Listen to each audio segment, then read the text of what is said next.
30 and 1/8. 32 and 4/8.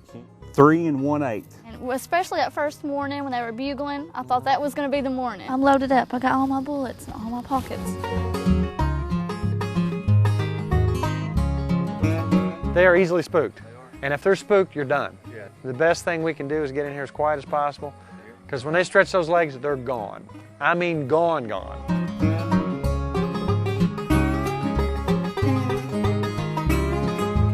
First morning, we went in pretty much blind. We heard a couple bugles. Now remember that the temperatures were in the 90s, so these guys weren't doing the normal things they do. It wasn't that cool in the morning. It was 70, it was humid. They're just not that fired up. They made a few little attempts at bugling and then they just shut up, so that kind of shut us down. We can kill one here. It may take, it may take the rest of the day and tomorrow to do it. 2 and 0/8 on the left. 5 and an 8.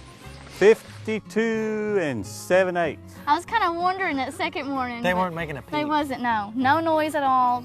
Got up early the next morning, got out there and climbed up on the hill and nothing. No sound, no bugle, no nothing. It was fairly cool. We were kind of surprised. 10 and 6/8. 7 and 3/8. 8 and 4/8. Let's go up here and see what we can find. Just set up. We're gonna have to set up on something. And we were kind of like, is this thing gonna happen or not? So I thought, okay, I'm gonna go ahead and blow just one time and see what happens. And we hear him.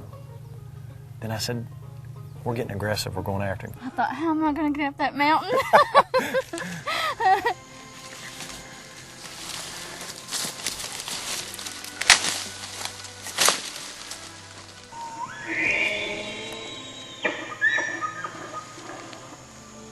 Next thing you know, we were at war.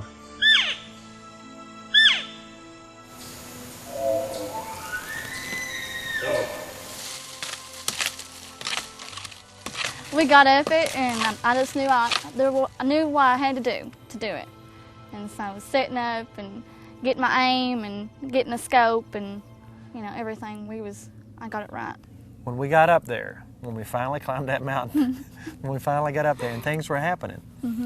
When I first called him in, got him mad, he was probably 30 yards from me. And I got a good look at this rack. He's got a real neat configuration. I was looking at this and I was looking at his body.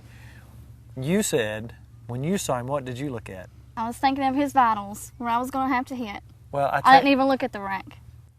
That's the only place I looked. That's a good thing, because so many times if you do look at the rack and you think, oh my gosh, if you start psyching yourself out thinking that that's a huge animal, you'll pay attention to that instead of where to put the vital shot. I wasn't going to let myself get psyched. So I just was really focusing into that vital and trying to see exactly where to line him up at. All right, here he comes, Look right up there to that opening.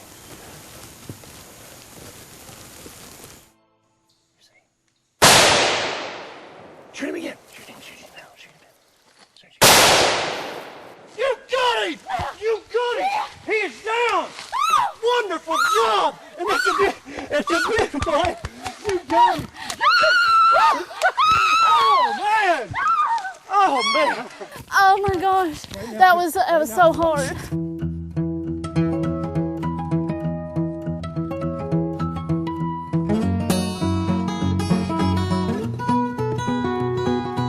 You're looking for a total amount of inches of the antler added together, and then anything that's different on either side comes off the score. Length of 5th point. We're looking at the length of the main beam. On this one, obviously pretty long, well over 40 inches. You're going to measure each of these tine links on the outside curve, 8 and 6/8, and then you're going to compare them, and whatever the difference is ultimately gets subtracted. And then anything that's on the rack, in this case we've got one unmatched 5th point. You see one on the side, but nothing here. And you've got a couple of small points that were broken off. Those are also subtracted. The big thing in Boone and Crockett is symmetry. The better it matches up, the left antler to the right antler, the better the score. Well over 300, so that was nice, about 310. That's a nice animal. You went from not hunting to one of the most fantastic, spectacular, gritty. It was fun. I wouldn't take it back for nothing the whole trip. It was spontaneous and adventurous and fun, exciting. This guy is solid. The mass is just astounding. he was, what you look for when you score one of these is symmetry. Now he was a little bit shorter on this side than the other, but he was still over 300. He was rough scored, and he scores about 310. Wow. Now that's big. I mean, we weren't getting these kind of bulls a couple of years ago in Kentucky.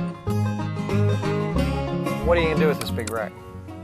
I'm gonna get him caped, and we're gonna hang him on my log cabin wall. Very good. Yeah. This old boy right here ruled Knott County for a while. Yes. Now he's gonna rule your Cathedral City.